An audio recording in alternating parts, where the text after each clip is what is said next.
দেখুন বন্ধুগণ, আমরা আজকে বালিশ বানাবো। কিভাবে বানাই দেখুন। দেখুন আরো দুটো সিলিয়ে নিয়েছি।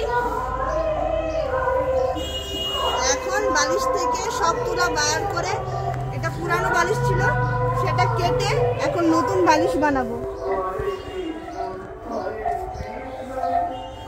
নতুন বালিশ বানাবো যাতে 7-8 বছর খুব আরামসে চলে যায়। আর শীতের সময় করছি, ঘুমাতেও ভালো লাগবে। এই দেখুন, আসলে এই তুলাগুলির মধ্যে যে দানাগুলি থাকে এগুলি কিন্তু ভরতে হবে, না হলে কিন্তু তুলোগুলি এভাবে হয়ে যাবে, একদম শক্ত হয়ে যাবে।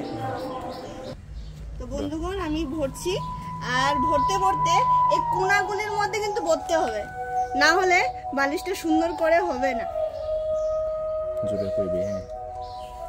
এই দেখুন ভরে দিচ্ছি। কোনাগুলির মধ্যে আস্তে আস্তে ভরবো। এই তো।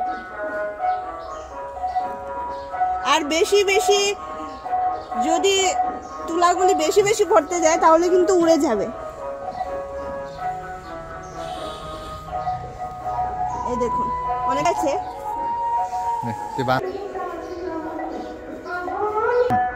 এই দেখুন বন্ধুগণ, আমি সবটা ভরে নিয়েছি। এখন এই যে এটার মধ্যে শিলাতে হবে, ঠিক আছে?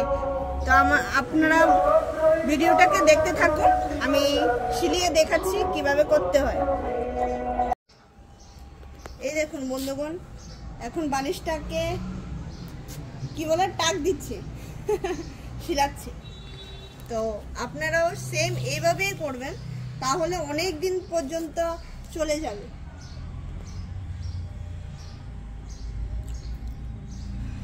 অনেক সময় যদি না পারে তাহলে এইভাবে ধরে নেবেন, তাহলে করতে একটু সহজ হবে।